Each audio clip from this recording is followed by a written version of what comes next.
Hallo und herzlich willkommen zu Schnelle Antworten, der Podcast für Schlagfertigkeit auf Deutsch. Heute zeigen wir dir, wie du in jeder Situation die passenden Worte findest. Bleib dabei und lerne, wie du schlagfertig wirst. Vergiss nicht, unseren Podcast zu abonnieren und die Glocke zu aktivieren, um keine Folge zu verpassen. Stell dir vor, du bist in einer Situation, in der jemand etwas sagt, das dich überrascht oder sogar ärgert. Was machst du? Schlagfertigkeit kann helfen, aber was bedeutet das eigentlich genau? Schlagfertig sein bedeutet, schnell und clever auf etwas zu reagieren. Es geht darum, die richtigen Worte im richtigen Moment zu finden. Das kann dir in vielen Alltagssituationen helfen, nicht nur in Diskussionen, sondern auch im Smalltalk. Genau! Manchmal fällt uns die passende Antwort erst später ein und wir denken, ach, das hätte ich sagen sollen. Aber mit ein bisschen Übung kannst du lernen, schneller zu reagieren. Es ist wie ein Muskel, den du trainieren kannst. Ein guter Anfang ist, aufmerksam zuzuhören. Oft sind wir so sehr mit unseren eigenen Gedanken beschäftigt, dass wir gar nicht richtig mitbekommen, was der andere sagt. Wenn du wirklich zuhörst, kannst du besser und gezielter antworten. Ein weiterer Tipp ist, ruhig zu bleiben. Wenn du dich über etwas aufregst, atme tief durch. Das gibt dir die Zeit, deine Gedanken zu ordnen. Du kannst dann über deine Antwort nachdenken, anstatt impulsiv zu reagieren. Humor ist auch ein tolles Werkzeug. Ein witziger Spruch kann die Spannung aus einer Situation nehmen und zeigt, dass du gelassen bleibst. Aber Vorsicht, der Humor sollte freundlich und nicht verletzend sein. Ja, und es ist wichtig, sich selbst nicht zu ernst zu nehmen. Manchmal hilft es, über sich selbst zu lachen und die Dinge nicht zu dramatisch zu sehen. Das macht dich entspannter und offener für spontane Reaktionen.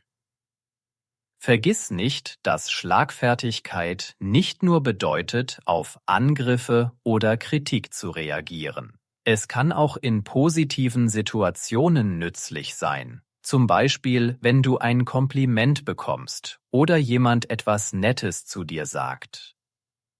Da stimme ich zu, eine schnelle, positive Erwiderung kann das Gespräch lebendig halten und zeigt, dass du aufmerksam und interessiert bist. Es ist eine tolle Möglichkeit, eine Verbindung zu deinem Gegenüber aufzubauen. Wenn du also schlagfertiger werden möchtest, probiere es aus. Beobachte, wie andere auf Situationen reagieren und lerne von ihnen. Übung macht den Meister und bald wirst du merken, dass es dir leichter fällt, schnell und clever zu antworten.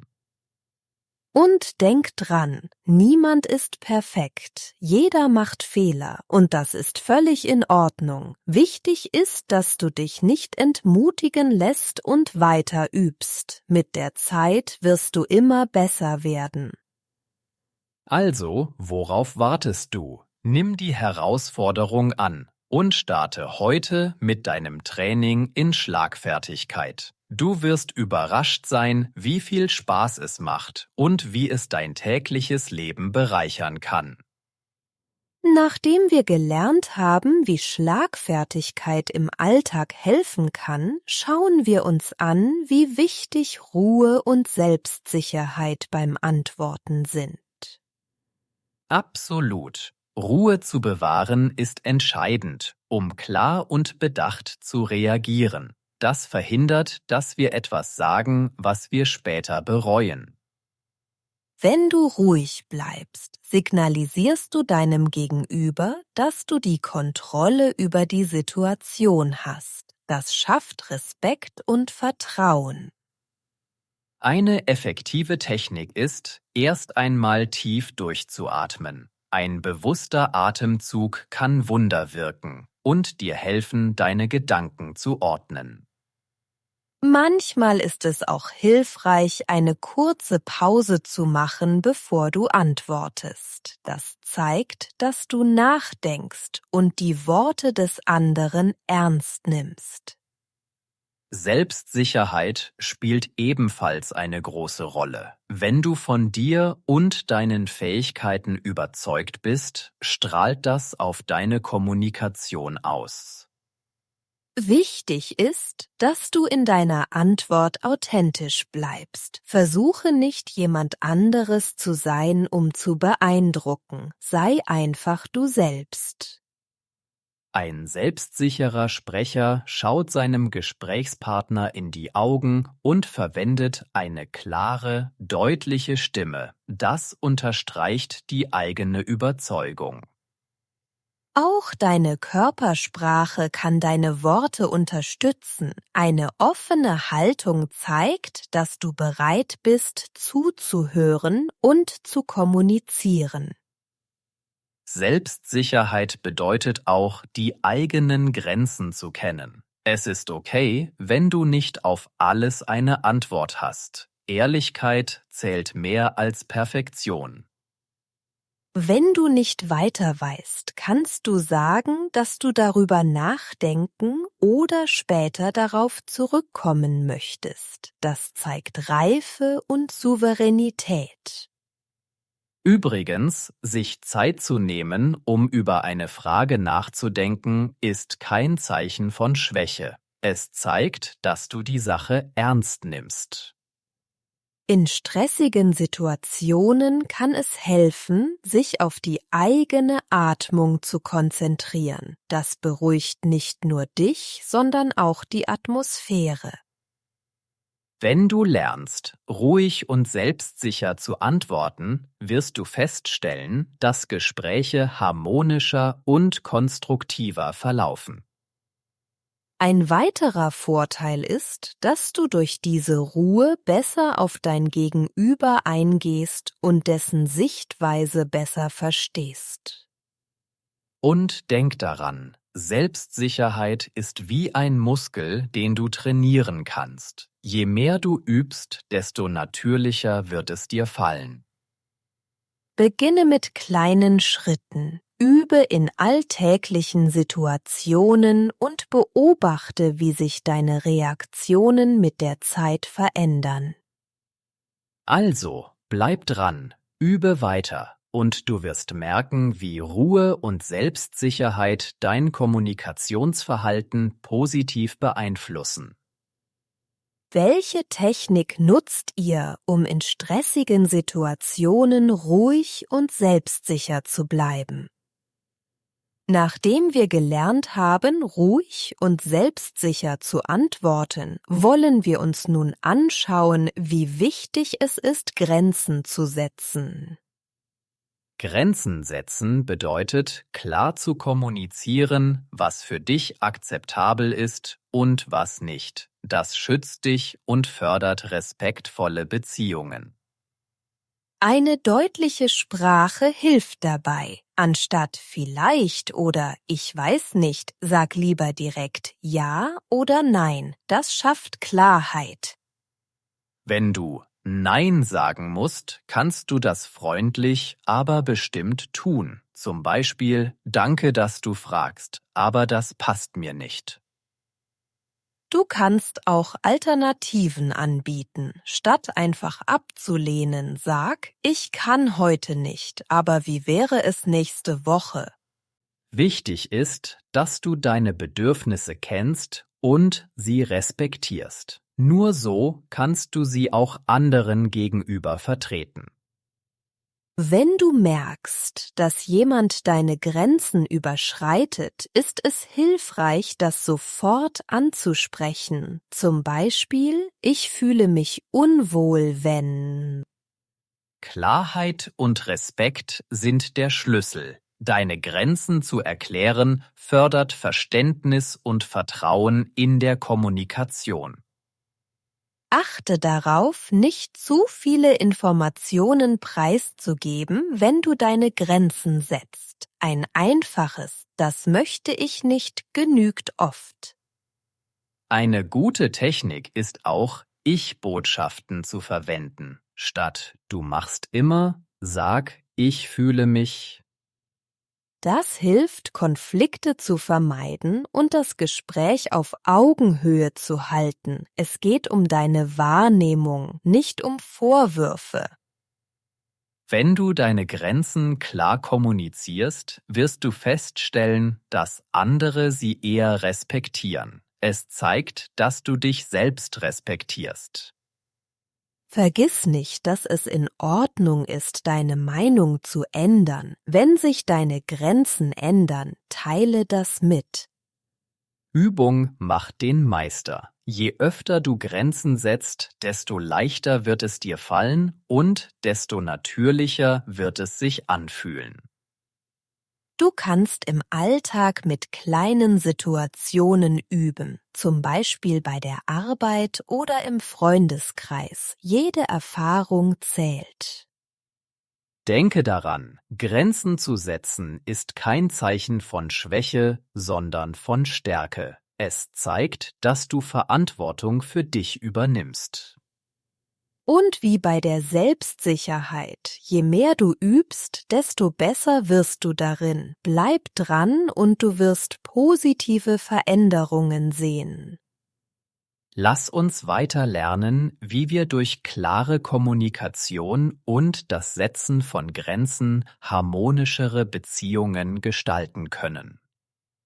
Welche Situationen fallen euch ein, in denen es wichtig ist, klare Grenzen zu setzen, um respektvolle Beziehungen zu fördern?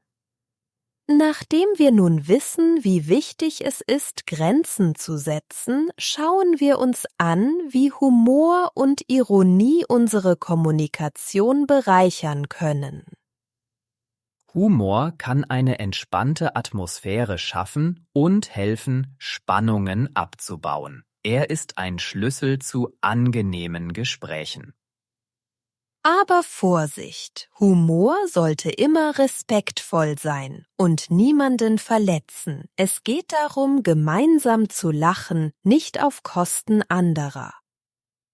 Ironie kann ebenfalls ein starkes Werkzeug sein, um Missverständnisse oder Konflikte aufzulösen. Doch sie muss gut dosiert werden.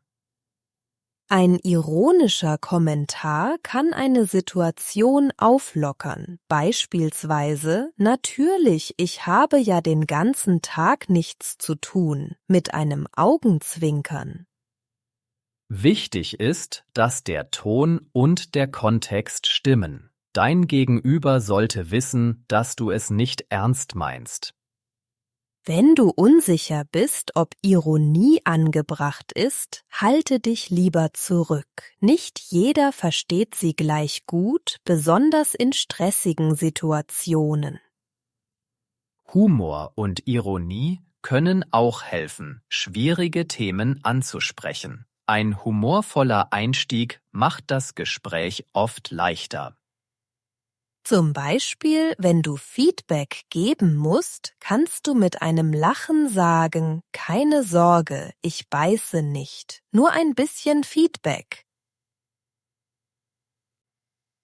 Achte darauf, dass du immer freundlich und respektvoll bleibst. Der Humor soll verbinden, nicht trennen.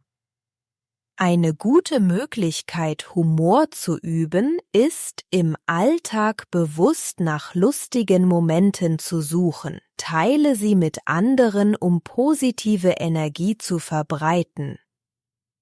Wenn du selbst über dich lachen kannst, zeigst du Selbstbewusstsein. Das macht dich sympathisch und zugänglich. Auch hier gilt: Übung macht den Meister. Je mehr du Humor und Ironie einsetzt, desto besser wird dein Gefühl dafür. Probiere aus, welche Art von Humor zu dir passt. Jeder hat einen eigenen Stil und das ist gut so. Und vergiss nicht, dass Humor auch eine Form von Selbstschutz sein kann. Er hilft, schwierige Situationen leichter zu ertragen. Mit Humor und Ironie kannst du Brücken bauen und das Eis brechen, aber immer mit Bedacht und Respekt. Lass uns weiter erforschen, wie wir durch Humor und Ironie unsere zwischenmenschlichen Beziehungen stärken können. Vielen Dank, dass ihr Teil unseres Podcasts wart. Wir hoffen, ihr habt viel über Humor und Ironie gelernt. Bitte hinterlasst uns einen Kommentar mit euren Lieblingswörtern aus dieser Folge. Wir freuen uns auf eure Gedanken. Vergesst nicht, unseren Podcast zu abonnieren und die Glocke zu aktivieren, um keine neuen Folgen zu verpassen. Ein Like würde uns sehr freuen. Euer Feedback hilft uns, besser zu werden und weitere spannende Themen zu erkunden. Bis zum nächsten Mal. Die Ironie. Ironie kann eine Situation auflockern. Ironie ist jedoch nicht immer leicht zu verstehen. Der Kontext. Der Kontext ist entscheidend für das Verständnis von Humor. Ohne den passenden Kontext entstehen schnell Missverständnisse. Die Selbstsicherheit. Selbstsicherheit hilft dabei, klare Grenzen zu setzen. Mit Selbstsicherheit lassen sich eigene Bedürfnisse besser ausdrücken. Die Wahrnehmung. Die Wahrnehmung spielt eine wichtige Rolle in der Kommunikation. Eine bewusste Wahrnehmung beeinflusst den Umgang mit anderen. Das Feedback. Feedback hilft dabei, sich weiterzuentwickeln. Konstruktives Feedback fördert Vertrauen und Respekt.